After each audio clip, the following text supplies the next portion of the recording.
Before we get into the story, leave a comment and let us know what city you're watching from. And don't forget to rate the story from 0 to 10 at the end. Enjoy the story. The August sun blazed mercilessly over downtown Chicago, turning the pavement into a shimmering oven.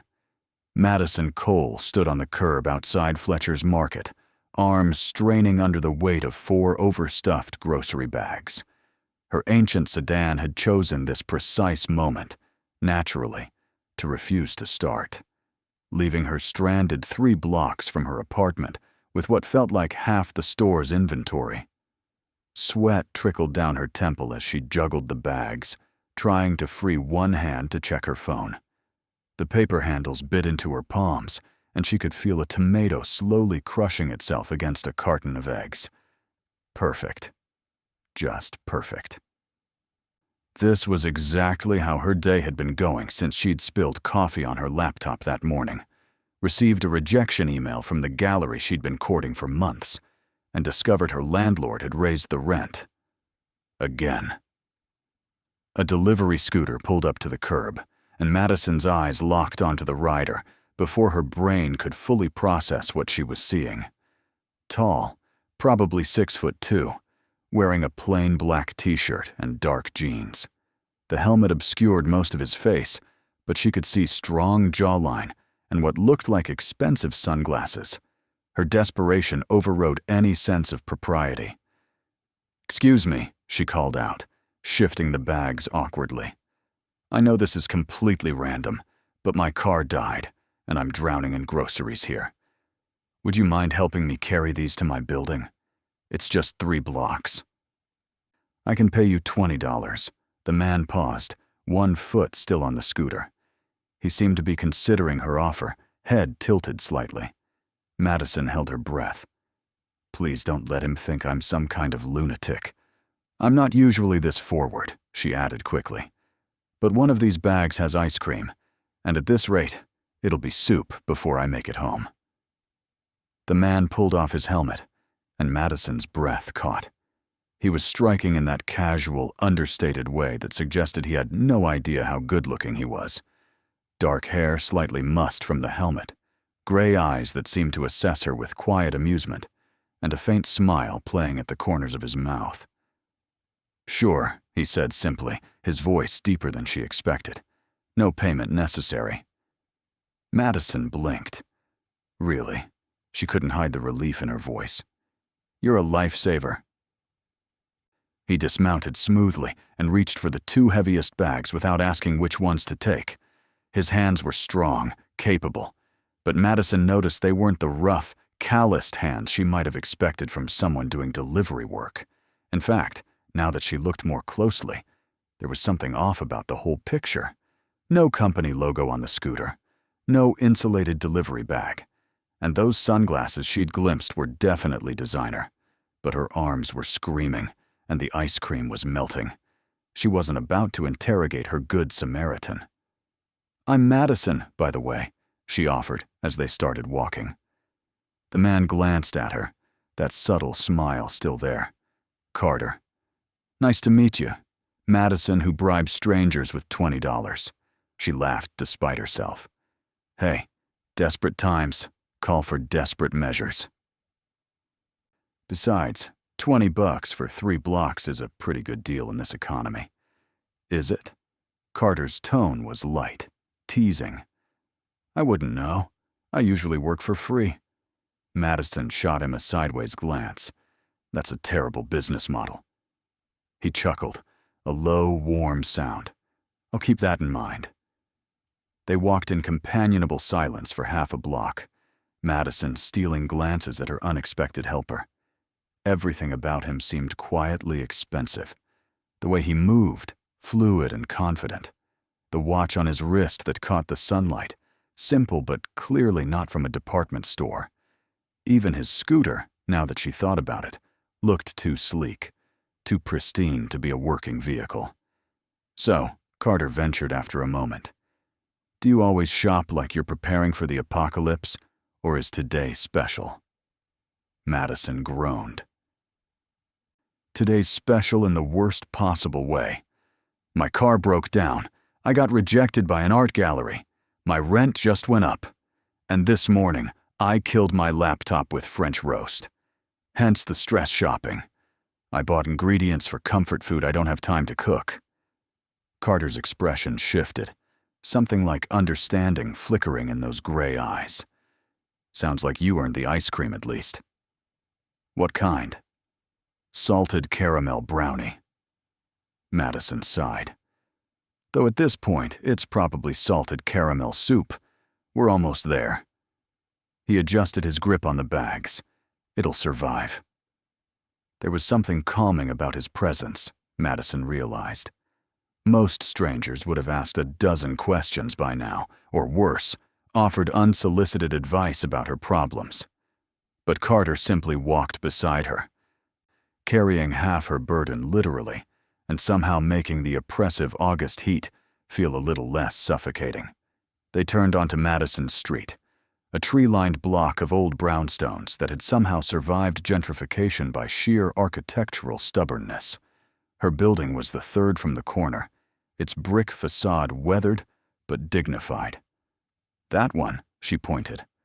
Third floor walk up, I'm afraid. No elevator. Of course not. Carter's smile widened. Wouldn't be a proper rescue without stairs. Madison fumbled for her keys as they climbed, acutely aware that she was leading a complete stranger into her building. Her mother's voice echoed in her head, warning about trusting people too easily. But something about Carter felt safe. Maybe it was the way he'd agreed to help without hesitation. Maybe it was the careful way he held her groceries, making sure nothing got crushed. Or maybe, a small voice whispered, it was the way he'd looked at her when she mentioned being rejected by the gallery. Like he actually cared. They reached her door and Madison unlocked it, pushing it open to reveal her modest studio. Afternoon light streamed through the single large window, illuminating her easel in the corner, canvases stacked against the wall, and the general organized chaos of someone who lived and worked in the same small space. Carter set the bags on her tiny kitchen counter, looking around with what seemed like genuine interest rather than judgment. You paint, Carter observed, nodding toward the easel where an unfinished cityscape waited. Madison set down her bags, immediately beginning to unpack before anything else could melt or spoil. Yeah, I'm an artist. Or trying to be one anyway. Today's rejection was number 17 this year, but who's counting? She forced a laugh that didn't quite hide the disappointment underneath. Carter moved closer to the easel, studying the painting with an attention that made Madison nervous. Most people glanced politely and moved on. He actually looked at it, his eyes tracing the brushstrokes, the interplay of light and shadow she'd worked so hard to capture. This is good, he said finally, and something in his voice told Madison he meant it. Really good. The way you've captured the reflection in the windows, it's like the building is breathing. Madison paused, a container of yogurt halfway to the refrigerator. That's exactly what I was trying to do. She felt a flutter of validation, rare and precious. Most people don't see that. Carter turned to face her. Then most people aren't looking closely enough. What gallery rejected this? Madison named the gallery, a prestigious space in River North, known for launching emerging artists. Carter's expression didn't change, but something flickered in his eyes. Information filed away, perhaps. Their loss, he said simply. Madison smiled, genuinely this time. You're very kind for a delivery guy who works for free and gives art criticism. I should tip you an ice cream instead of cash. Actually, Carter leaned against her counter, and Madison noticed again how he carried himself, how he inhabited space with the ease of someone accustomed to being in control. I should probably confess something. Madison's hands stilled. Oh God. You're not actually a delivery person, are you? You're a serial killer who targets women with too many groceries. He laughed, a full, genuine sound that transformed his face. No, not a serial killer. But you're right about the delivery person part. I was just out riding when you flagged me down. Madison felt heat creep into her cheeks. Oh God. I basically forced a random stranger to carry my groceries. I'm so sorry. I just assumed because of the scooter. Don't be sorry, Carter said quickly. Best case of mistaken identity I've had in years. Besides, he gestured around her studio. I gotta see your work. That alone made it worth the 3 blocks. There was something in the way he said it, a warmth that made Madison's heart skip in a way that had nothing to do with embarrassment. She busied herself putting away the remaining groceries, hyper-aware of his presence in her small space. So what do you actually do? She asked, trying to sound casual. When you're not being mistaken for delivery services? Carter hesitated, and Madison sensed him weighing his words. I work in business, investments, mostly. That explains the expensive watch, Madison thought but didn't say. Instead, she pulled out the ice cream, only slightly softer than it should be. Small miracle. Want some? As a thank you for the grocery rescue and the ego boost? Carter checked his watch, that simple gesture somehow elegant. I should probably get going, but he didn't move toward the door. Madison found 2 spoons, and the ice cream was definitely soft enough now. She handed him a spoon. 5 minutes won't kill you. And salted caramel brownie ice cream is non-negotiable in this apartment. He took the spoon, their fingers brushing briefly. Fine, but only because you make a compelling argument. They stood on opposite sides of her small kitchen counter, sharing ice cream straight from the container, like old friends, rather than 2 people who'd met 20 minutes ago. Madison couldn't remember the last time she'd felt this comfortable with someone new. Carter asked about her art, real questions that showed he was listening. What inspires her? How did she develop her style? What did she love most about painting?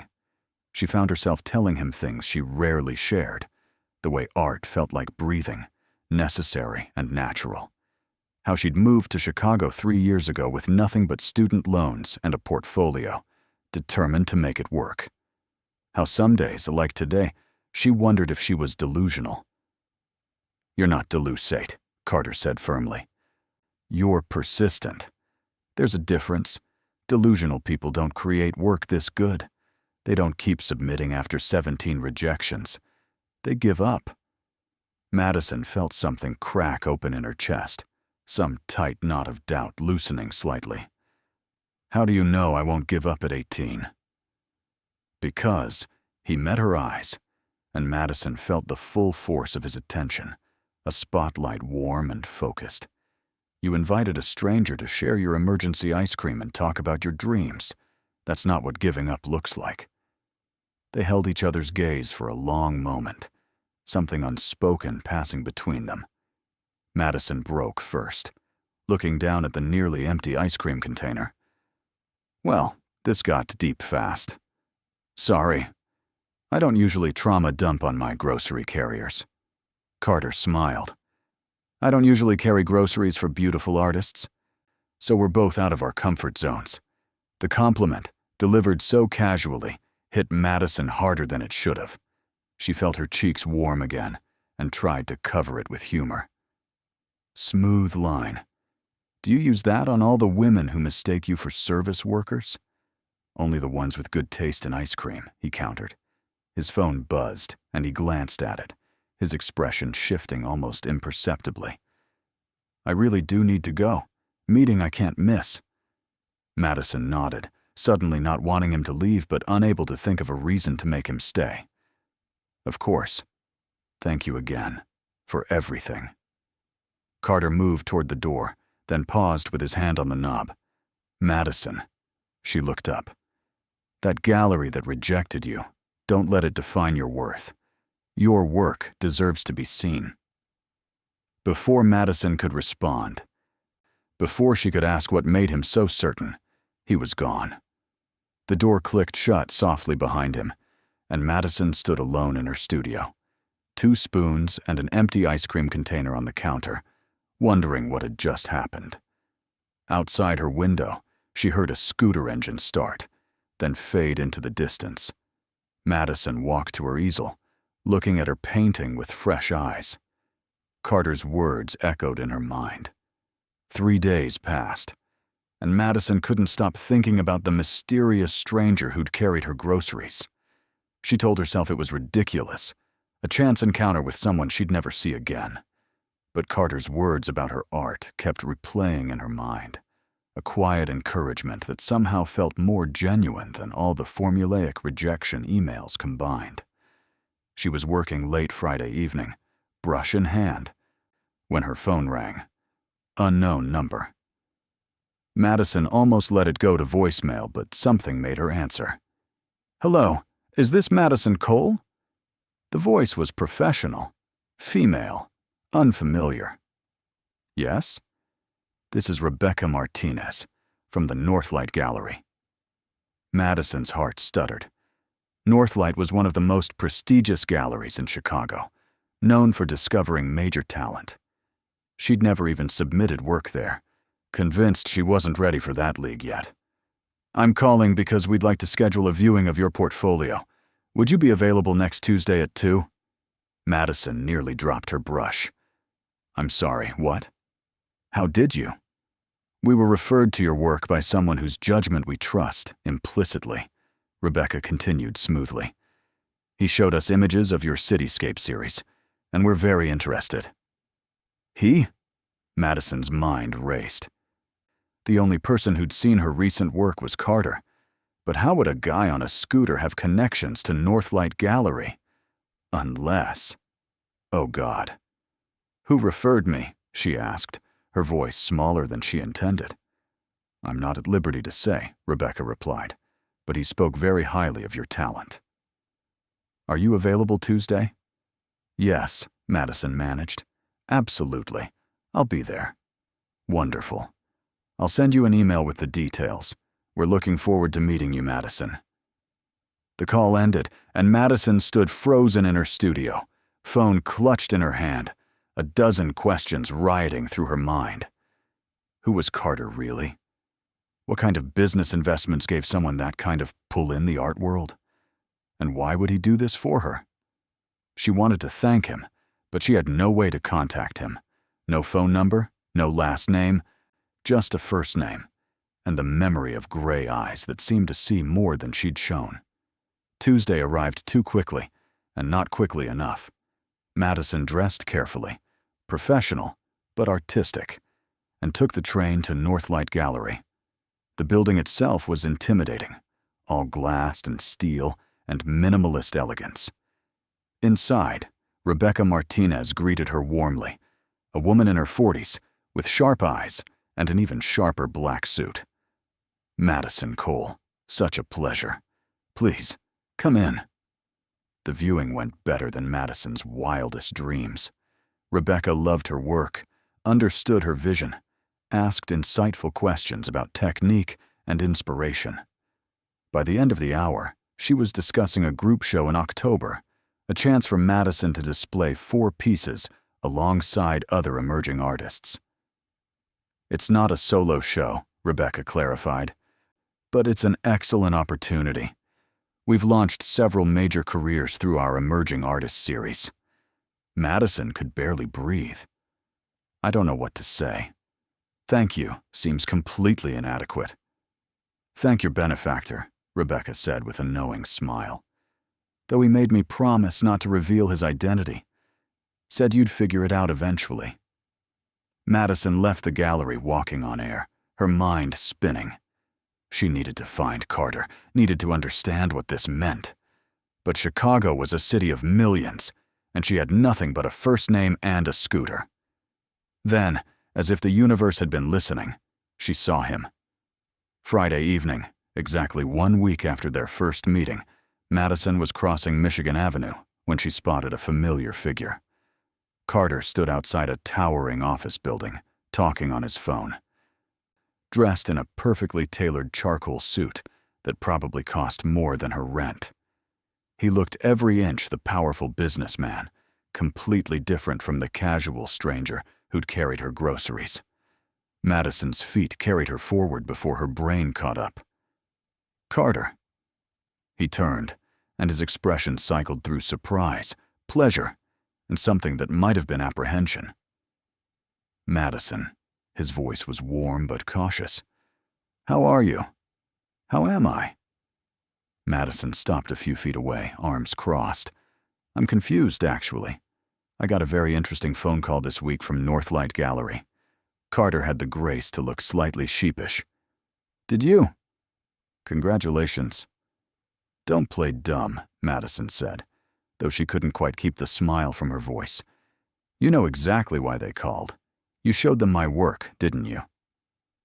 Carter slipped his phone into his pocket, giving her his full attention. I might have mentioned that I'd seen some exceptional art that deserved a wider audience. You might have mentioned. Madison shook her head, torn between gratitude and frustration. "Who are you, Carter? And don't say you work in business investments. People in business investments don't have the personal cell numbers of gallery directors." He sighed, and for the first time since she'd met him, he looked uncertain. "Can I buy you coffee? There's a cafe around the corner. We can talk." 20 minutes later, they sat in a quiet corner of an upscale coffee shop, espresso cups between them. Carter stared into his cup like it held answers. "My full name is Carter Ashford," he began. "I don't just work in business. My family owns Ashford Capital. We invest in various sectors, including arts and culture."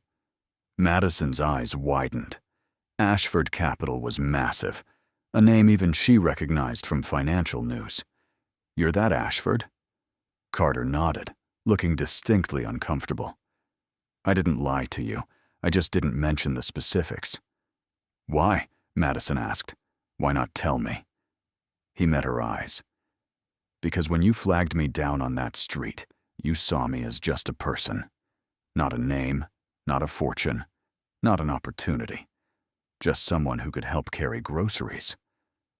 Do you know how rare that is?" Madison's anger softened. Understanding dawned. "So you let me believe you were a delivery guy." "I didn't correct your assumption," Carter admitted. "And then I got to spend an hour with someone who was completely, refreshingly real, who shared ice cream and talked about dreams without calculating what I could do for her." Madison absorbed this, her emotions complicated. "I can understand that. But Carter, you can't just pull strings for people without telling them. It's not fair."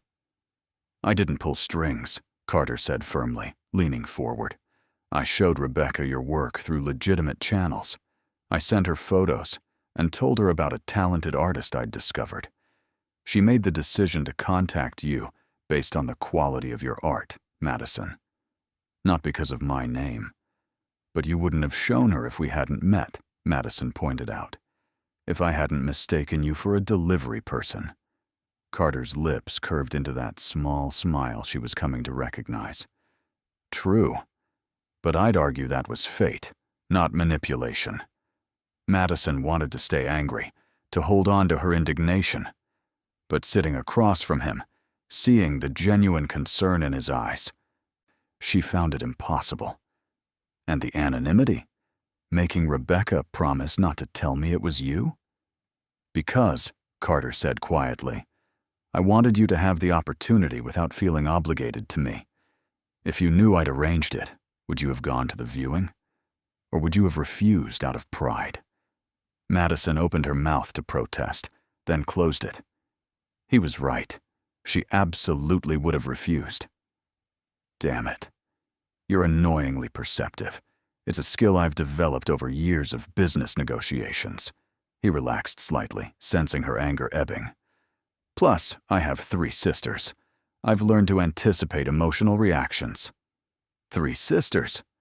Madison seized on this personal detail. "Tell me more. About your real life. Carter Ashford of Ashford Capital." He smiled, something genuine and warm. "Okay. Fair trade. I'll tell you about me if you tell me why you really came to Chicago. Deal." Madison extended her hand across the table. They shook, his hand warm and solid around hers, lingering a moment longer than necessary. Carter told her about growing up in Connecticut, the pressure of a family legacy, how he'd been groomed from childhood to take over the company, how he loved the work, but sometimes missed having the freedom to just be himself, how his sisters were all successful in their own right, doctor, lawyer, environmental scientist, and how they teased him mercilessly about being the boring businessman of the family. "I'm not boring," he protested, and Madison laughed. "You carried groceries for a stranger and secretly got her a gallery showing. Definitely not boring." "Your turn." Madison told him about growing up in a small town in Wisconsin, where her artistic ambitions were met with concerned looks and suggestions to study something practical. How she'd worked 3 jobs to save money for Chicago. How her parents still called once a week, hoping she'd come to her senses and go to dental school. Dental school? Carter looked amused. You'd be the most overqualified dentist in history. Right? Madison grinned. But they mean well. They just don't understand that making art isn't a phase or a hobby. It's who I am. Carter nodded, his expression serious. I get that. More than you might think. They talked for 2 hours, conversation flowing easily from topic to topic. Madison learned that Carter was 32, 3 years older than her. That he played piano, poorly by his own admission. That he had a weakness for bad action movies and good sushi. That despite his wealth and success, he sometimes felt trapped by expectations. I'm supposed to marry someone appropriate, Carter said with barely concealed frustration. From the right family, with the right connections. My mother has introduced me to approximately 700 suitable candidates. Madison's heart sank a little at the mention of suitable candidates. And have any of them been suitable? Not one, Carter said, his eyes locked on hers. They all wanted the name, the money, the lifestyle. None of them wanted to know who I actually am. The weight of his gaze made Madison's breath catch. She recognized what was building between them, this connection that had started with mistaken identity and was becoming something far more real. But the gulf between their worlds felt impossibly wide. Carter must have seen something in her expression because he reached across the table, his fingers brushing hers. Madison. What you're thinking right now, whatever doubts or concerns, I can see them. Talk to me. She took a breath. We're from completely different worlds, Carter. You own companies. I can barely afford my rent. Your mother wants you to marry someone suitable, and I'm pretty sure a struggling artist with 17 gallery rejections doesn't fit that description. Carter's fingers closed around hers, firm and sure. First, you only have 16 rejections now. Northlight makes 17 into 16. Madison couldn't help but smile. Second, he continued, I don't care about suitable. I care about real. And you, Madison Cole, are the most real person I've met in years. But your family, Madison started, will have opinions. Carter acknowledged. They always do. But they don't get to decide how I live my life or who matters to me. And you matter. Madison's heart hammered. We barely know each other. Then let's change that, Carter said simply. Have dinner with me. A real date, not chance encounter. Let me take you somewhere nice, and we can continue getting to know each other. Madison knew she should be cautious. This was Carter Ashford, heir to a fortune, living in a stratosphere she couldn't even imagine. But she also remembered how he'd looked at her painting, really seen it. How he'd shared ice cream in her tiny kitchen without a trace of judgment.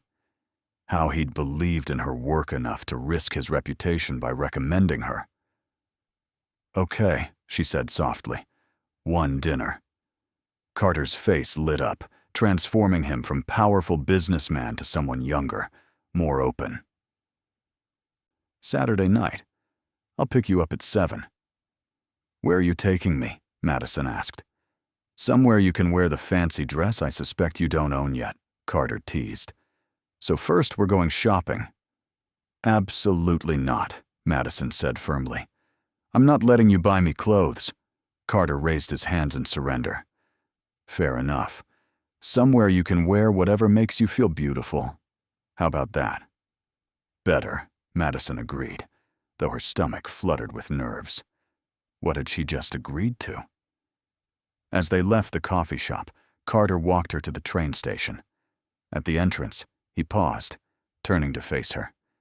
Madison, I know this is complicated, but I haven't been able to stop thinking about you since that afternoon. The way you laughed about your terrible day. The passion in your eyes when you talked about your art. I don't want to let this go. I don't either, Madison admitted. Saturday night, 7 o'clock. Don't be late. I'm never late, Carter promised. And Madison, thank you for giving this a chance. Saturday arrived with Madison's nerves in full rebellion.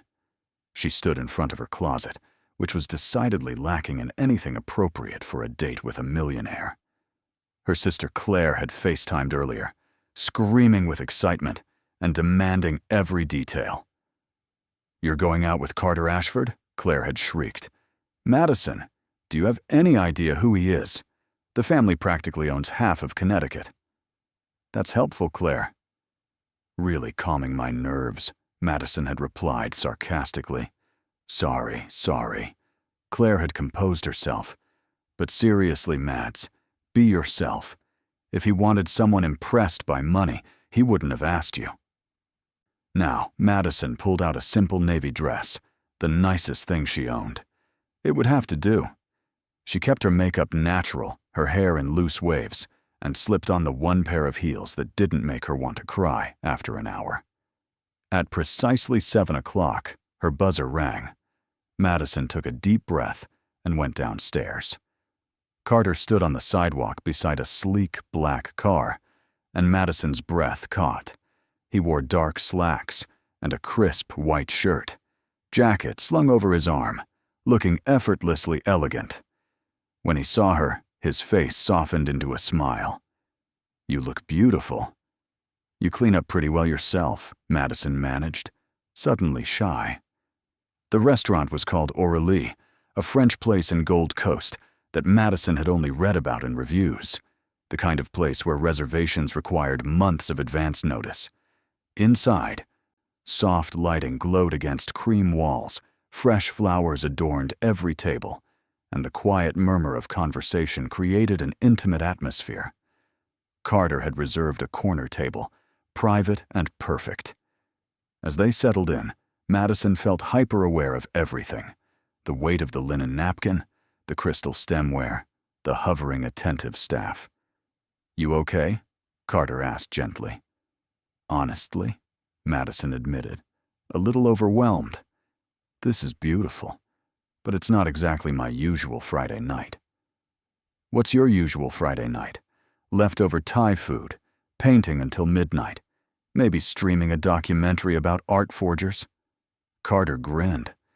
That actually sounds perfect. Want to skip dessert here and do that instead?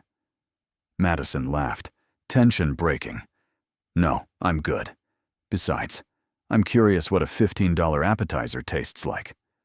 They ordered, Carter patiently explaining the menu when Madison looked confused by the French descriptions. He didn't make her feel stupid for not knowing, just shared information naturally. The food, when it arrived, was extraordinary. Over dinner, they fell into the same easy conversation they'd had at the coffee shop. Carter asked about her creative process, and Madison found herself describing how a painting evolved, from initial concept to final brushstroke. He listened with complete attention, asking questions that showed he genuinely cared about understanding. Your turn, Madison said. Tell me what you actually do all day. Run numbers and make rich people richer? Carter smiled. Sometimes. But we also invest in startups, community development projects, arts programs. My favorite part is finding businesses or artists who need support and watching them succeed. Like using your powers for good, Madison teased. Something like that, he agreed. Though it's not always popular with the board. They think I'm too sentimental about the arts portfolio. His phone buzzed. Carter glanced at it, and his expression tightened almost imperceptibly. Problem? Madison asked. My mother, he said carefully. She's heard I'm having dinner with someone and wants details. Already? How does she even know? Carter looked uncomfortable. My mother has sources everywhere. It's both impressive and terrifying. Madison felt a chill of reality. So she knows about me? She knows I'm at dinner. Not who you are yet, though she's probably investigating as we speak. Madison. He reached across the table, taking her hand. I need you to know something. My family will have opinions. They always do. But those opinions don't change what I want. And what do you want? Madison asked quietly, her heart racing. You, Carter said simply. I want to see where this goes. I want more dinners, more conversations. I want to show you my favorite places in the city and learn all your secrets. I want this to be real. The intensity in his eyes made Madison's breath catch. She wanted to believe it could work, that the distance between their worlds could be bridged, but doubt whispered in the back of her mind. After dinner, Carter drove her home. They sat in the car outside her building, neither quite ready to say goodnight. Thank you for tonight, Madison said softly. It was wonderful, even if I'm still slightly intimidated by the salad having 3 forks. Carter laughed. Next time, we'll go somewhere with only 1 fork, maybe that Thai place you mentioned. Madison smiled. You'd really want to eat leftover pad thai in my studio? Absolutely, Carter said. In fact, he checked his watch. It's only 9:30. Want some company for those Art Forger documentaries? Madison knew inviting him up was crossing a line, moving from careful first date into something more significant. But she also knew she didn't want the night to end.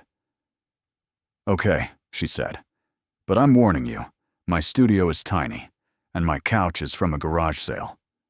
Perfect, Carter said, already unbuckling his seatbelt. Upstairs, Madison felt nervous in a different way as Carter settled onto her threadbare couch. He'd shed his jacket, rolled up his sleeves, looking completely at ease in her modest space. She made tea. They queued up a documentary, and somehow ended up sitting close together, Carter's arm draped across the back of the couch. Halfway through the film, Madison realized she wasn't watching anymore. She was hyper-aware of Carter beside her, the warmth of his presence, the subtle scent of his cologne, the way his fingers occasionally brushed her shoulder. Carter, she said softly. He turned to face her. Yeah, I'm really glad I mistook you for a delivery guy. He smiled, that genuine, warm expression that transformed his entire face. Best case of mistaken identity ever. Then he leaned in, giving her time to pull away. But Madison didn't. She met him halfway, and when their lips touched, it felt like the most natural thing in the world. The kiss started gentle, tentative, then deepened as Madison's hand found the back of his neck and Carter pulled her closer. When they finally broke apart, both breathing harder, Carter rested his forehead against hers. I've wanted to do that since the ice cream, he admitted. Me too, Madison whispered. They spent the rest of the evening curled together on her garage sale couch, sometimes talking, sometimes kissing, sometimes just existing in comfortable silence. The next few weeks felt like living in a dream Madison was afraid to wake from. Carter somehow balanced his demanding schedule with spending time with her. Lunches when he could escape his office, dinners at hole-in-the-wall restaurants Madison loved, quiet evenings in her studio where he worked on his laptop while she painted. He never made her feel less than for her modest lifestyle. If anything, he seemed to relish the simplicity of their time together. No pretense, no expectations, just them. But reality had a way of intruding. It started with a text from an unknown number containing a link to a gossip website. Madison's stomach dropped as she clicked through. The headline screamed, "Carter Ashford. Spotted with mystery woman." Below were photos of them leaving O'Reilly, walking through Millennium Park, Carter's arm around her shoulders. The article speculated about her identity, calling her an unknown companion and wondering if the eligible bachelor was finally settling down. Madison's phone rang immediately. "Claire." "Have you seen it?" her sister asked without preamble. "Just now," Madison said weakly. "Oh God, they're calling me his mystery woman, like I'm some kind of secret." "Well," Claire said pragmatically, "you kind of are. How many people know you're dating?" "Just you," Madison admitted. "We haven't really talked about going public or what this is officially." "Maybe you should," Claire suggested gently, "before his family finds out from page 6. Carter called an hour later. "Madison, I'm so sorry. I didn't think they'd find out this quickly." "It's fine," Madison lied. "It's just a little overwhelming." "I want to see you," Carter said. "Can I come over tonight?" They need to talk, Madison knew, about what this relationship meant, about how to navigate the impossible distance between their worlds. When Carter arrived, he looked tired, stressed in a way she hadn't seen before. "My mother called," he said, without preamble. "She saw the photos." "And?" Madison's heart pounded. "She wants to meet you." The words hung between them. Madison sat down heavily on her couch. "Carter, I don't know if I'm ready for that." "Your mother wanting to meet the mystery woman sounds less like casual interest and more like an interrogation."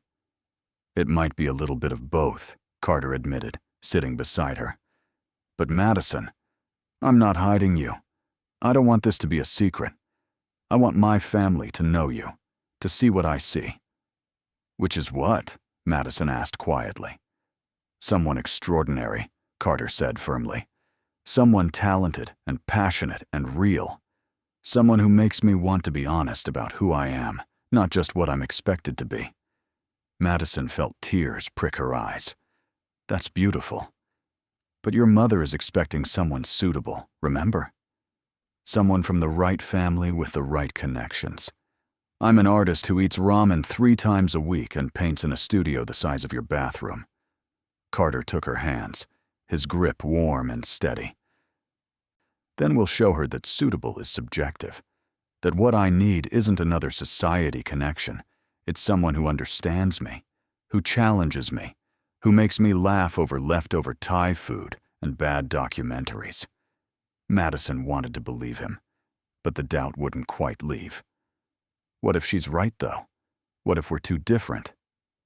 "Then we'll figure it out together," Carter said. "But I won't let fear decide this for us. Will you meet her? Please." Madison took a deep breath, thinking of all the reasons to say no, to protect herself from inevitable disappointment. But when she looked at Carter, saw the hope and vulnerability in his eyes, she couldn't. "Okay," she said. "I'll meet your mother." The meeting was scheduled for the following Saturday at the Ashford family's Chicago penthouse. Madison spent the week in a state of controlled panic, trying on every outfit she owned and hating them all. Finally, Claire sent her money with strict instructions to buy something appropriate that makes you feel confident, not like you're wearing a costume. Madison found a simple but elegant dress in slate blue, paired it with modest heels and minimal jewelry. When she looked in the mirror, she saw someone who looked put together, but still recognizably herself. Carter picked her up, and in the car, he squeezed her hand. "Just be yourself. That's all I want her to see." "Easy for you to say," Madison muttered. "You didn't grow up in a Wisconsin town of 3,000 people. The penthouse was everything Madison expected, and more. Floor-to-ceiling windows with panoramic city views, museum-quality art on the walls, furniture that belonged in architectural magazines. Carter's mother, Vivian Ashford, waited in the living room, a woman in her early 60s who radiated the kind of elegance money couldn't buy. Sharp blue eyes assessed Madison in a single sweep. "Miss Cole," Vivian said, her voice cool but not unkind. "How nice to finally meet the woman who has captured my son's attention." "The pleasure is mine, Mrs. Ashford," Madison managed, grateful her voice didn't shake. They sat for tea, an absurdly formal ritual that felt like a performance. Vivian asked questions, polite on the surface, but clearly calculated to assess Madison's suitability. Where did she study? What did her family do? What were her career prospects?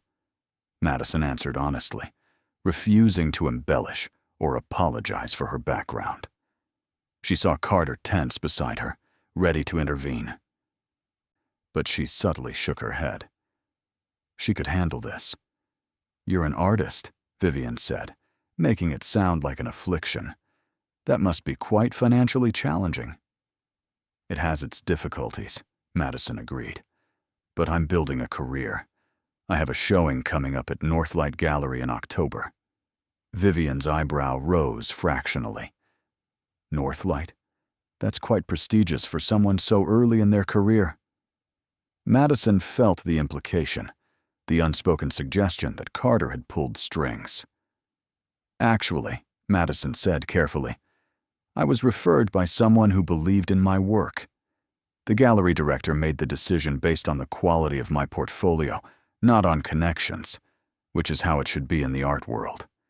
Merit over nepotism." The room went silent. Carter looked like he was trying not to smile. Vivian studied Madison with new interest. "You're quite forthright, Miss Cole."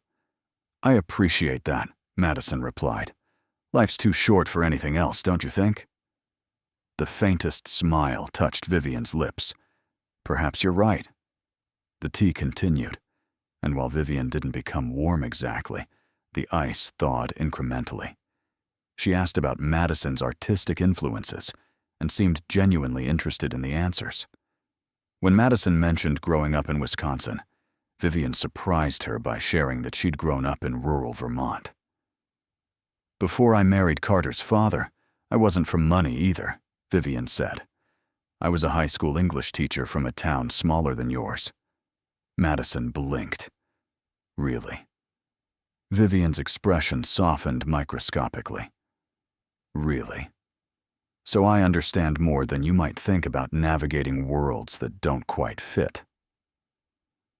But I also understand how difficult it can be. The scrutiny, the judgment, the constant feeling of not being enough. Is that why you're warning me off?" Madison asked directly. Vivian set down her teacup with deliberate care. "I'm not warning you off, Miss Cole. I'm asking if you're prepared for what a relationship with my son entails. The media attention, the social obligations, the family expectations. It's not an easy life." Madison glanced at Carter, who was watching her with an expression that made her heart ache. "Is any relationship easy?" she asked. "I imagine even without the money in the name, love is complicated. People find ways to make it work when they want to." "They do," Vivian agreed. "But wanting isn't always enough. You need strength, resilience, and a very clear sense of who you are. Otherwise, you'll lose yourself trying to become what everyone else expects." "I know who I am," Madison said quietly. "I'm an artist who believes in my work. I'm someone who doesn't apologize for working 3 jobs to chase a dream. And I'm someone who sees Carter not as Carter Ashford of Ashford Capital, but as the man who carried my groceries and shared my emergency ice cream and looked at my paintings like they mattered." Vivian was silent for a long moment. Then she stood, smoothing her skirt. "Carter, would you give Miss Cole and me a few minutes alone?"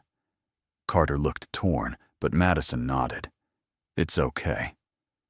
After he left, Vivian walked to the window, gazing out at the city sprawling below. When she spoke, her voice was quieter, less formal. "My son has had many women interested in him over the years. Models, socialites, daughters of business partners. All perfectly suitable on paper. Do you know what I saw in every single one? Madison shook her head. Calculation, Vivian said. They looked at him and saw opportunity, security, status. Not one of them ever saw him. Madison's throat tightened. But you, Vivian continued, turning to face her, you didn't even know who he was when you asked him to carry your groceries. You treated him like a person, not a prize. And when you look at him, I see something I haven't seen directed at my son before. Genuine affection that has nothing to do with his last name. I love him, Madison said, the words escaping before she could stop them.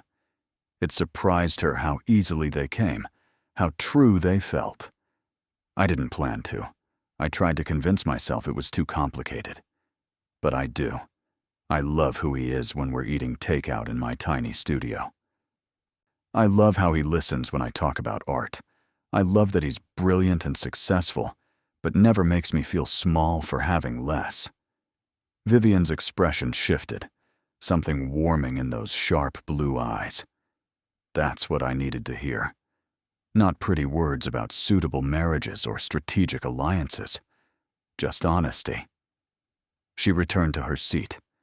I won't lie to you, Miss Cole. This won't be easy. There will be people who judge you, who assume you're with Carter for his money. There will be social events where you feel out of place. The media will scrutinize your every move. But if you truly love my son, and if he loves you, then those obstacles become bearable. Madison met her gaze steadily. Are you giving us your blessing? I'm saying, Vivian replied, that I'd rather see my son happy with someone genuine than miserable with someone suitable. The rest, you'll have to navigate together. When Carter returned, his eyes immediately sought Madison's, checking if she was okay. She smiled, and he relaxed visibly. Your mother and I have reached an understanding, Madison said. Vivian stood. Carter, you chose well. Don't let this one go. Then, in a gesture that shocked both of them, she kissed Madison's cheek. Welcome to the family, Miss Cole. Do try to keep my son humble. After they left, in the elevator down, Carter pulled Madison into his arms. What did she say to you? That I need strength and resilience, that it won't be easy, that people will judge me. Madison wrapped her arms around his waist, breathing in his familiar scent, but also that if we love each other, we can handle it. Carter cupped her face in his hands. I do love you, Madison Cole. I think I started falling that first afternoon when you offered me $20 in ice cream. I love you too, Madison whispered, even though you're ridiculously rich, and I still sometimes can't believe this is real. It's real, Carter promised. All of it. That night, they returned to Madison's studio, their sanctuary. They ordered Thai food, curled up on the garage sale couch, and talked until late about everything Vivian had said, about what came next, about navigating this new chapter together. We should probably talk about the media thing, Carter said carefully. The photos will continue. People will want to know who you are. Madison had been thinking about this. I don't want to hide, but I also don't want to be defined as just your girlfriend. I'm an artist first. What if we're selective? Carter suggested. Choose one interview. Set the record straight on our own terms, then maintain privacy. We control the narrative instead of letting it control us. Madison considered this. That could work, as long as I get to be Madison Cole, artist, who also happens to be dating you. Not just the mystery woman. Deal, Carter agreed. They sealed it with a kiss that quickly deepened into something more, and for the rest of the night, the outside world ceased to exist. There was only them, two people from impossibly different backgrounds, who'd found something real in the chaos. Madison fell asleep in Carter's arms, feeling for the first time like maybe, just maybe, they could actually make this work. The October evening of Madison's gallery showing arrived with perfect autumn crispness. She stood in Northlight Gallery surrounded by her work, 4 paintings she'd poured her heart into, and felt surreal waves of achievement and terror. People actually came. Not just Carter and her sister, but legitimate collectors, other artists, critics. Rebecca Martinez moved through the crowd making introductions, and Madison tried to remember to breathe. "You're doing great," Carter whispered, appearing at her elbow with champagne. "Stop looking like you're about to bolt." "I'm not going to bolt," Madison protested. "I'm just experiencing mild existential panic. Completely normal." He smiled, squeezing her hand discreetly. "Your work is brilliant. They can see that." Just then, a silver-haired woman in an impeccable suit approached. "Miss Cole? I'm Diane Hartford, from the Hartford Collection. Your Cityscape series is extraordinary. We'd like to discuss a purchase." Madison's brain briefly short-circuited. Carter, sensing this, smoothly intervened. "Ms. Hartford, wonderful to see you. Perhaps you could give Madison your card. I'm sure Rebecca can facilitate a conversation next week when things are less hectic." Diane smiled knowingly, handed over her card, and drifted away. Madison stared at the card like it might disappear. Did that really just happen? Carter's grin was proud. That really just happened. Welcome to the art world, Madison Cole. The rest of the evening passed in a blur. 3 more potential buyers, a reviewer from a major publication, and countless conversations about technique and inspiration.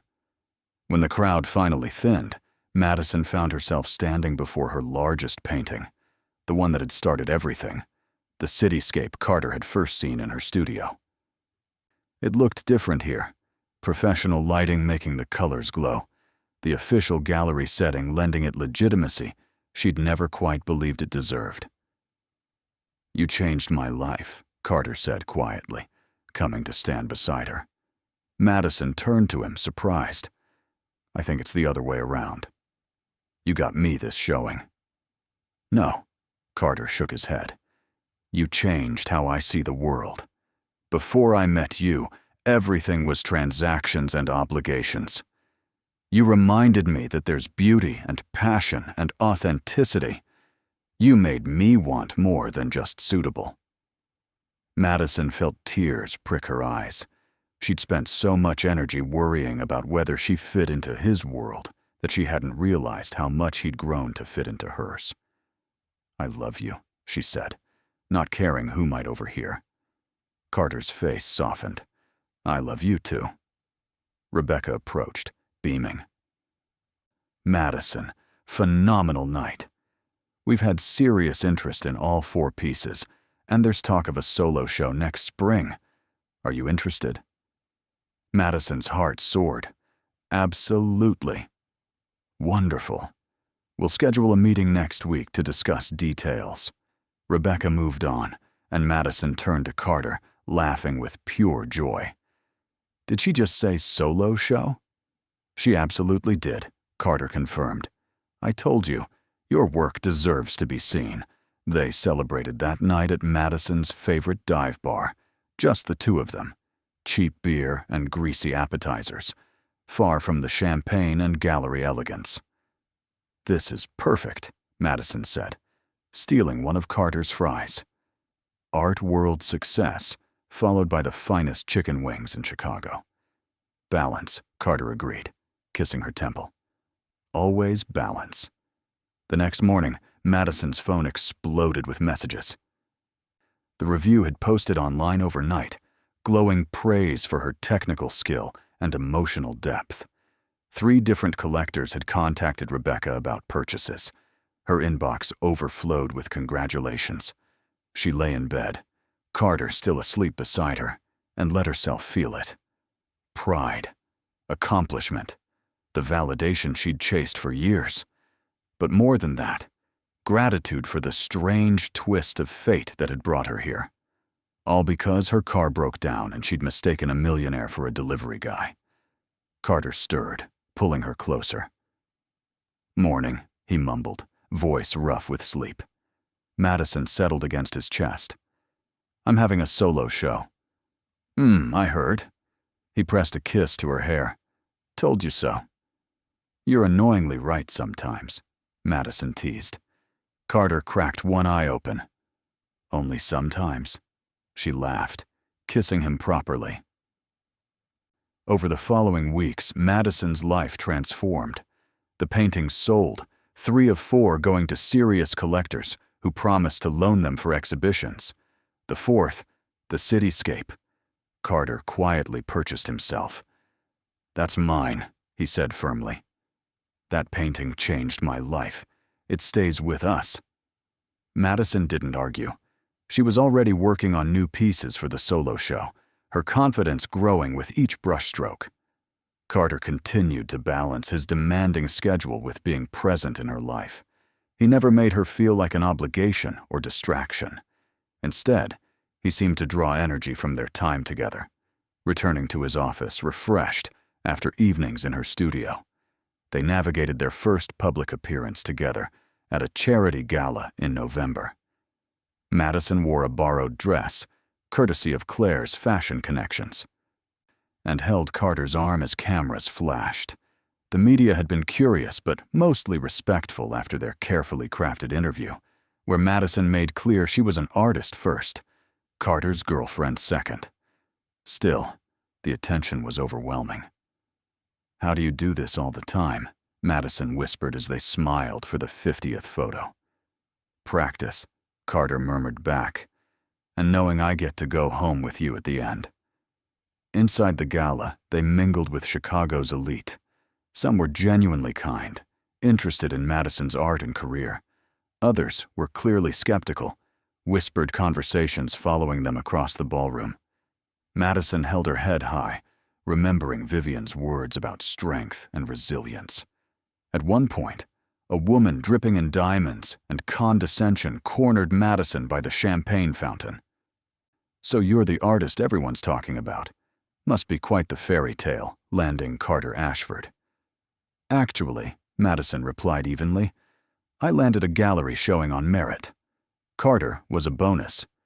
The woman's smile was ice. "How long do you think this will last? When he gets bored of playing patron to your little hobby?" "My art isn't a hobby," Madison said, voice steel wrapped in silk. "It's my life's work. And Carter doesn't play at anything. He invests in what he believes in, including me." She walked away before the woman could respond, finding Carter across the room. He read her expression instantly. "Problem?" "Just someone who needed to be reminded that I belong here as much as she does," Madison said. Carter's eyes darkened. "Who?" "It doesn't matter," Madison said, meaning it. "I handled it." Winter arrived, blanketing Chicago in snow and transforming the city into something magical. Madison's solo show was scheduled for March, and she was deep in creation mode, sometimes painting until dawn. Carter would find her asleep on her studio floor, brushes still in hand, and carry her to bed. "You need to take care of yourself," he'd scold gently. "The art world needs you functional." "The art world can wait," Madison would mumble. But she'd let him pull her into his arms, finding rest she couldn't achieve alone. December brought unexpected challenges. Ashford Capital faced a major crisis when one of their largest investments collapsed spectacularly, taking millions in value with it. Carter worked around the clock, his stress palpable even when he tried to hide it.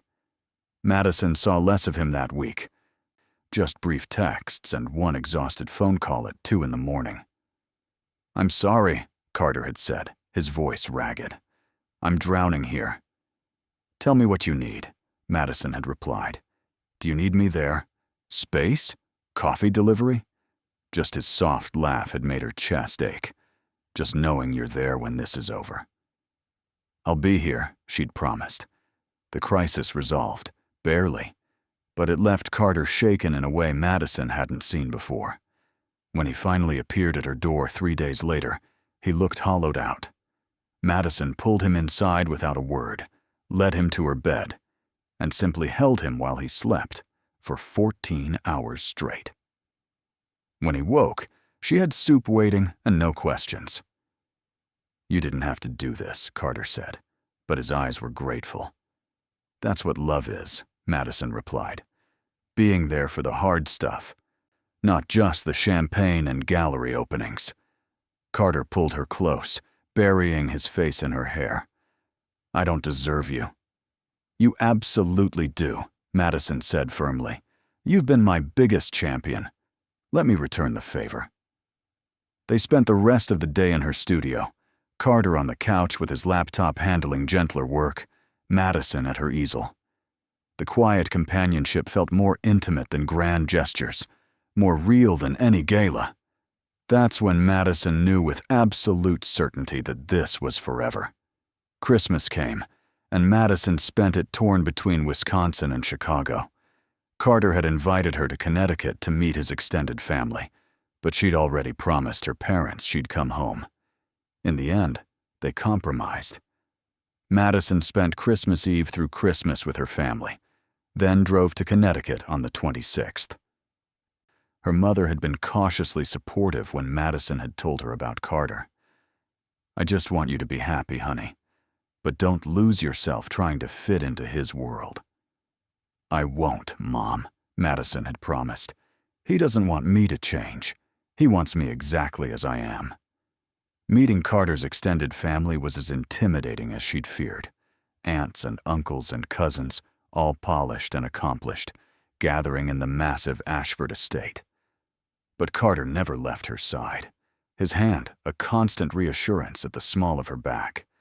His sisters adopted her immediately, Emily introducing her around with protective enthusiasm. "This is Madison.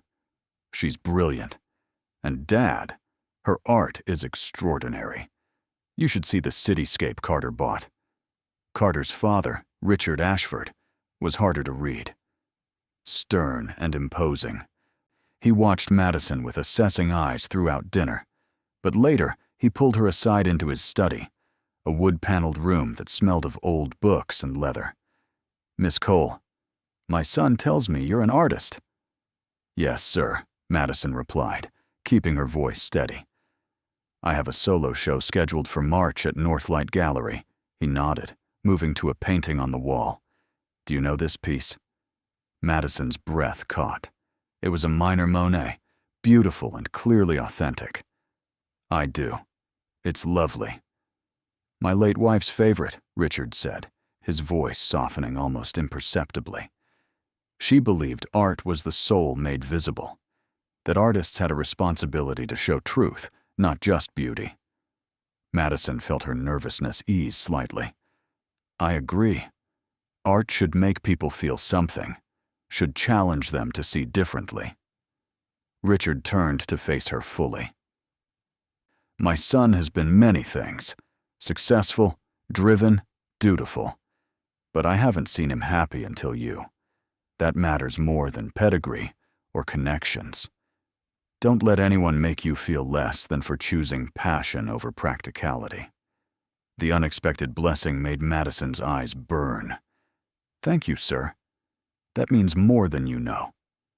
"Take care of him," Richard said, "and let him take care of you. That's what partnership is." New Year's Eve found them back in Chicago, just the two of them. They skipped the society parties and exclusive events, instead bundling up and walking to the lakefront. The city glowed with lights, fireworks scheduled for midnight. "We've had quite the year," Carter said as they stood watching the dark water. "You tackled my groceries. I invaded your studio. We somehow convinced both our families. We're not completely crazy." Madison laughed, leaning into his warmth. "Best year of my life." "Mine too," Carter said. "And I want next year to be even better." "Madison," he turned to face her, his expression serious in the dim light. "I know we haven't been together that long by conventional standards, but I've never been more certain of anything. You're my partner, my best friend, the person I want beside me for everything." "Where are you going with this?" Madison asked, her heart starting to race. Carter reached into his coat pocket, and Madison's breath stopped. "I'm going somewhere that might be slightly premature, but feels absolutely right." He opened a small velvet box, revealing a ring that caught the ambient light. Simple, elegant, perfect. "Marry me, Madison. Not because it's expected or suitable, but because I can't imagine my life without you in it. Because you make me better. Because when I think about the future, every single version includes you." Madison's hands flew to her mouth, tears spilling down her cheeks. "Yes," she managed. "God, yes." Carter's face broke into the widest smile she'd ever seen. He slid the ring onto her finger, and it fit perfectly. Then he kissed her as the first fireworks erupted overhead, golden sparks raining down on the city. They walked home through snowy streets. Madison unable to stop looking at her ring, Carter unable to stop looking at her. In her studio, they celebrated privately, and Madison thought about the impossible journey that had brought them here. A broken-down car, a case of mistaken identity, and courage to choose love over fear. "I can't wait to marry you," she whispered, as they lay tangled together. "The sooner the better," Carter agreed. "Though my mother will want to plan something elaborate." Madison groaned. "Please tell me I don't have to wear a massive dress and invite 500 people." Carter laughed. "We'll compromise. Something meaningful to us, but with enough tradition to keep the families happy." "Deal," Madison said. January and February flew by in a whirlwind of wedding planning, and Madison's final preparations for her solo show. The two events, scheduled just weeks apart, kept both of them busy enough that they sometimes passed each other with coffee and quick kisses, promises to actually talk later. But even in the chaos, Madison felt grounded. She'd found her person, her partner in every sense, and that certainty carried her through the stress. The solo show opened on a Friday night in early March. Springtime Perspectives, Rebecca had titled it. 12 paintings, showcasing Madison's evolution as an artist. The gallery was packed, even more crowded than her first showing. Carter stood beside her, proud and supportive, while collectors and critics examined her work. This is it, Madison thought, watching a woman in Prada study one of her pieces with genuine appreciation. This is what I've been working toward my entire life. By the end of the evening, 9 of 12 paintings had sold, with serious interest in the remaining 3. Reviews were glowing. Madison Cole was being called a rising star, a talent to watch, an artist with a unique vision. Claire flew in from Wisconsin to celebrate, screaming and hugging Madison so hard her ribs hurt. "You did it," Claire sobbed happily. "You actually did it." "We did it," Madison corrected, including Carter in her gaze. "All of us together." The wedding was set for late April, a compromise between Vivian's desire for a traditional affair and Madison's preference for intimacy. They settled on a garden ceremony at the Connecticut estate, limited to 150 guests, mostly family and close friends. Madison designed her own dress, simple ivory silk with hand-embroidered details, working with a seamstress Claire recommended. When she finally tried on the finished product, even she had to admit it was perfect. "You look like a painting," Carter breathed when she showed him a photo, carefully angling it so he couldn't see too much before the actual day. The weeks leading up to the wedding were chaotic but joyful. Madison moved some of her things into Carter's Chicago penthouse, keeping her studio as a workspace. She'd never give up that small sanctuary, the place where everything had started, but creating a home with Carter felt right. The night before the wedding, they honored the tradition of sleeping apart. Madison stayed in the guest house with Claire and Emily, drinking champagne and laughing about the journey that had brought her here. "Remember when you called me screaming about the delivery guy?" Claire teased. "I thought you were losing it." "I was losing it," Madison laughed. but in the best possible way. Emily raised her glass to mistaken identities and perfect accidents. To love that defies expectations, Madison added. They drank, and Madison felt overwhelming gratitude for these women, for the family she'd found, for the future waiting just hours away.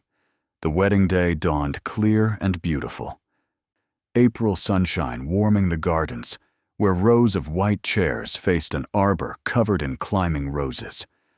Madison's parents arrived looking slightly overwhelmed by the grandeur, but her father hugged her tight and whispered, "I'm so proud of you, sweetheart.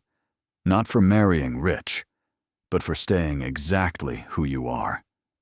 That gave her the courage she needed. Carter waited at the altar in a perfectly tailored suit, his sisters standing as groomswomen while Claire served as Madison's maid of honor. When Madison appeared, walking down the aisle with her father, she saw Carter's face transform, emotion making his eyes bright. He mouthed, "You're beautiful," and Madison smiled, tears threatening her carefully applied makeup. The ceremony was simple but meaningful. They'd written their own vows, promises that reflected their unique journey. "I promise," Carter said, his voice steady and sure, "to always see you for who you are, not what the world expects you to be. To support your dreams as fiercely as you've supported mine. To share ice cream and leftovers and every moment in between. To choose you every single day for the rest of my life." Madison's voice shook slightly but held strong. "I promise to stay true to myself and to us. To navigate the hard parts with the same courage we've shown already. To remind you that suitable is overrated and real is everything. To paint the world we build together with all the colors I know. To love you not despite our differences, but because of them." When the officiant pronounced them married, Carter kissed her like they were the only two people in existence, and the assembled guests erupted in applause. The reception was elegant, but warm. Dancing and toasts that made everyone laugh and cry. Vivian publicly welcomed Madison to the family, her speech surprisingly emotional. "I didn't know what my son needed," she admitted, "but Madison did. And for that, I'm forever grateful." Richard toasted their partnership, and Madison's mother shared embarrassing childhood stories that made Carter laugh until his sides hurt. When they finally had their first dance, swaying to a song they'd chosen together, Madison rested her head on Carter's shoulder. "Best decision I ever made," she murmured, "asking a stranger to carry my groceries." "Best decision I ever made was saying yes," Carter replied. "And every decision after that led us here." They danced until late into the night, surrounded by everyone they loved, the garden lights twinkling like stars. When it was finally time to leave for their honeymoon, a week in Italy touring art museums and vineyards, Madison paused at the door to look back. A year ago, she'd been struggling to pay rent, getting rejection after rejection, feeling like her dreams might never materialize. Now she was a recognized artist with a sold-out show and a spring schedule full of commissions. She was married to a man who loved her unconditionally, who'd seen her potential before she fully believed in it herself. She'd found family in unexpected places and learned that worlds that seemed impossibly far apart could merge when two people were willing to bridge the gap. Carter took her hand, squeezing gently. "Ready, Mrs. Ashford?" Madison smiled, the name still strange and wonderful. "Ready." They drove away toward whatever came next, together. Italy was everything Madison had dreamed, and more. They spent lazy days wandering through the Uffizi Gallery in Florence, standing breathless before Botticelli's Birth of Venus, and Madison filled sketchbook after sketchbook with ideas inspired by Renaissance masters. Carter surprised her with his knowledge of art history, engaging in passionate discussions about technique and symbolism as they strolled through the Sistine Chapel. "You're full of surprises," Madison said as they shared gelato in a tiny piazza in Rome. "Art history minor in college," Carter admitted. "My father thought it was frivolous, but my mother encouraged it. Said a well-rounded education included beauty as well as business." "I love that about her," Madison said. "For all her initial concerns, she really does understand." "She does," Carter agreed. "She just wanted to be sure you were strong enough for this life, and I think you've proven that beyond doubt." Their honeymoon was blissfully free from the real world. No business calls for Carter, no gallery obligations for Madison. Just two people discovering Italy and each other in new ways. But reality waited, and when they returned to Chicago in early May, it came rushing back. Madison's career was exploding. Requests for commissions flooded in. 3 different galleries wanted to represent her, and a major collector in New York had purchased 2 pieces and wanted to discuss a patronage arrangement. It was everything she'd worked for, but the sudden attention was overwhelming. "I don't know how to handle all of this," she confessed to Carter one evening as they reviewed contracts at his dining table, which had become their makeshift office. "Rebecca says I need a manager, but that feels so official and intimidating." "You need support," Carter corrected gently. "Someone to handle the business side so you can focus on creating. That's not intimidating. That's smart." He had a point. Madison hired a manager, a sharp woman named Lena, who immediately took control of the chaos, negotiating better rates and scheduling Madison's commitments in a way that didn't leave her completely exhausted. Meanwhile, Carter faced his own challenges. The fallout from December's investment crisis meant rebuilding trust with shareholders and clients. He worked long hours, sometimes not coming home until after midnight, and Madison could see the stress wearing on him. They made a pact. 1 night a week, no work, no obligations. Just them. Reconnecting over takeout or quiet evenings in Madison's studio. Those nights became sacred, the anchor that kept them grounded as their professional lives spiraled into increasing demands. By summer, they'd found a rhythm. Madison worked primarily from her studio, which Carter had helped her expand into the adjacent unit when it became available. She could spread out now, work on multiple pieces simultaneously, even host small workshops for aspiring artists, something that brought her unexpected joy. Carter balanced his office demands with being present for the moments that mattered. He never missed one of Madison's showings or important meetings, just as she made sure to attend the charity galas and business dinners, where her presence mattered to him. They were building a partnership, real and tested. That proved their different worlds could not just coexist, but enhance each other. In August, Madison discovered she was pregnant. The news came as a complete surprise. They hadn't been trying, though they hadn't been preventing either, and Madison stared at the positive test for a full 10 minutes before she could process it. Carter arrived home to find her sitting on their bathroom floor, test in hand, tears streaming down her face. "Madison?" "What?" he started, then saw the test, and his eyes went wide. Are you? We're pregnant," Madison confirmed, laughing through her tears. "I'm terrified and excited, and I don't know how I'm going to paint with a baby. And what if I'm terrible at this?" Carter dropped to his knees beside her, pulling her into his arms. "You're going to be amazing. We're going to figure it out together. Just like we figured out everything else." "I'm scared," Madison admitted. "My career is just taking off. What if I can't balance both?" "Then we'll hire help," Carter said simply. "Nannies, assistants, whatever you need. Madison, you don't have to choose between being a mother and being an artist. You can be both." The certainty in his voice steadied her. They told their families over Labor Day weekend. Madison's parents cried happy tears via video call, her mother already planning to visit and help when the baby arrived. Vivian's response was characteristically elegant, but warm. How wonderful. The Ashford legacy continues.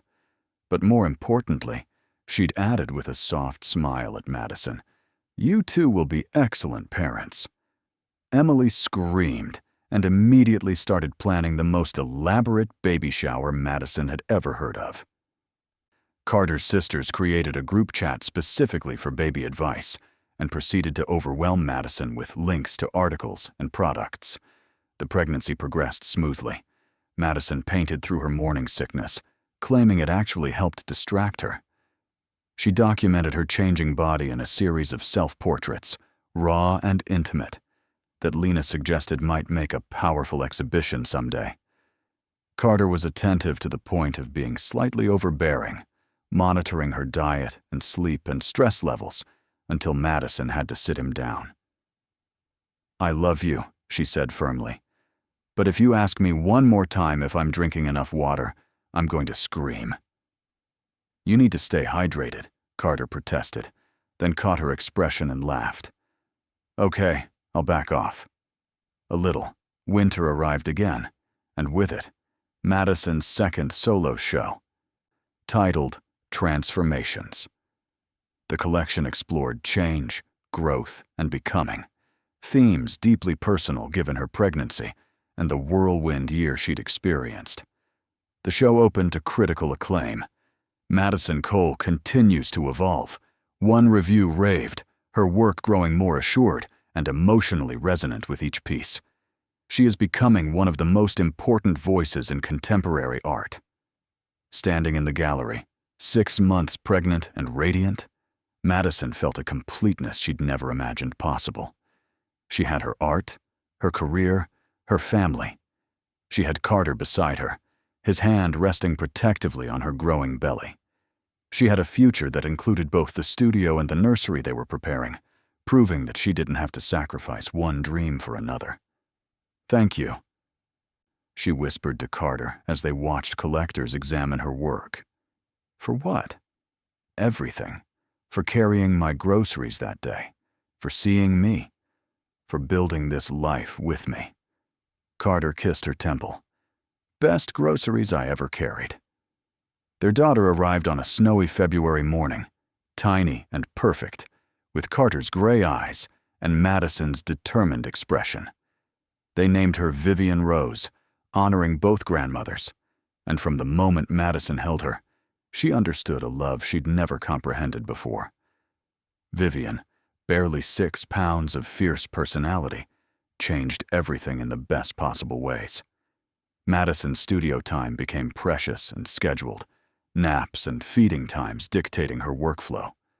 But strangely, she found herself more productive, not less. The focused hours she had were spent creating with intensity and purpose she'd never accessed before.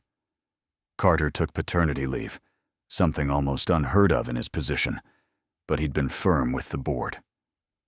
"My family comes first. They adjusted, or I adjust my role." The board adjusted.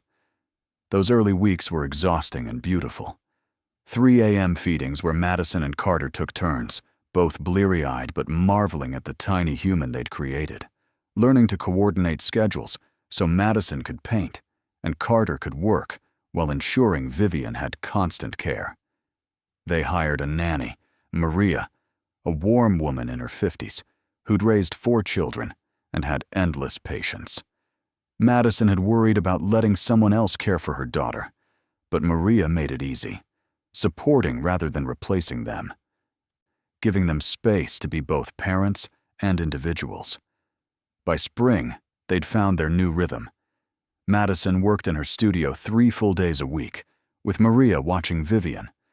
2 days she kept lighter, painting during naps while being primary parent.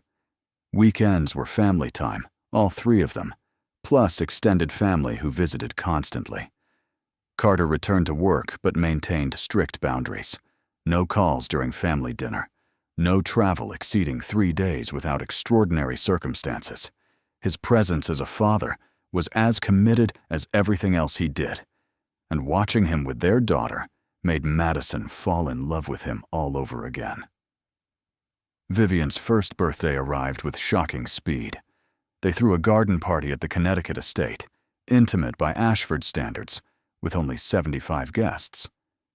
Vivian, wearing a ridiculous frosted birthday dress courtesy of her aunts, smashed her cake with gleeful enthusiasm, getting more frosting in her hair than her mouth. Madison captured the moment in dozens of photos, already planning the painting she'd create from this memory. That evening, after guests had left, and Vivian was finally asleep, Madison and Carter sat on the terrace, watching fireflies drift across the lawn. 2 years, Madison said softly. 2 years since I asked a stranger to carry my groceries. Best worst day of my life, car breaking down included. Carter pulled her close. I was just out riding, trying to clear my head from a frustrating board meeting, wondering if I'd ever find something real in all the artifice of my life. Then this beautiful, flustered woman offered me $20 in ice cream. Fate, Madison said. It had to be. The probability of that exact moment, that exact intersection. It's staggering. Carter was quiet for a moment. I've been thinking about that, actually. About probability, and fate, and building something meaningful. I want to propose something. Madison turned to face him, curious. The Ashford Foundation has been primarily focused on traditional investments, safe bets with guaranteed returns. But I want to create something different. A fund specifically for emerging artists like you were. Grants and support for talented people who just need someone to believe in them. Madison's breath caught. Carter, that's incredible. I want you to help me design it, he continued. You know what artists need. What would have made a difference for you? We could create opportunities, remove barriers, invest in talent that traditional systems overlook.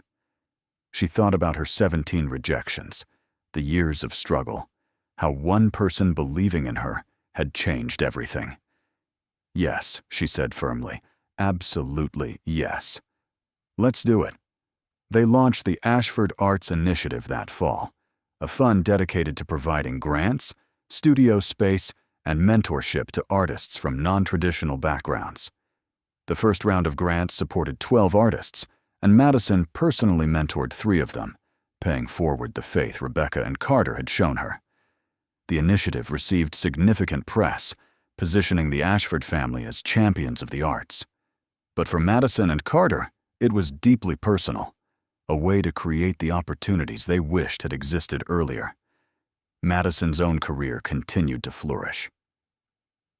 She'd completed a major commission for a corporate headquarters, held 2 more successful shows, and was represented in collections across the country. But she'd also learned to pace herself, to protect time for what mattered most. Vivian's second birthday found them back in Chicago, having a small celebration in their penthouse. Just family, cake, and a toddler who was more interested in the wrapping paper than the actual gifts. Carter watched Madison help their daughter tear into presents, and his heart swelled with gratitude. 2.5 years ago, he'd been going through the motions, successful but hollow. Now he had purpose, partnership, a daughter who lit up every room she entered, and a wife who'd shown him that real connection was worth more than any suitable arrangement. Madison caught him staring and smiled. "What are you thinking about?" "Everything," Carter replied. "How lucky I am. How that broken car was the best malfunction in history." Madison laughed, moving to sit beside him, while Vivian played with her new toys. "You know what I realized?" "What?" She gestured to their life, the art on the walls, Madison's and others, the toys scattered across expensive rugs, the beautiful chaos of their blended world. We created something neither of us could have built alone. Your resources and my art, your connections and my vision. We're better together than we ever were separately. That's what partnership is, Carter said. Not losing yourself in someone else, but becoming more fully yourself because they see and support every part of you. Madison leaned into him, watching their daughter, listening to the sounds of their full, complicated, beautiful life. If I could go back to that August afternoon, she mused, to Madison with her broken car and melting ice cream and 17 rejections. What would you tell her? Carter considered. That stranger with the scooter is about to change everything. That saying yes to help, to connection, to love, even when it seems impossible. That's what makes life extraordinary. And that the groceries were just the beginning. Just the beginning, Madison agreed, and kissed him as Vivian squealed with delight over a new toy. This was their story. Not a fairy tale where problems magically disappeared, but something better. Real partnership, tested and proven, built on mutual respect and unwavering support. It was art and commerce, Wisconsin and Connecticut, struggle and success, all woven together into something uniquely theirs. Years later, Madison would paint it. Not the individual moments, but the feeling of it all.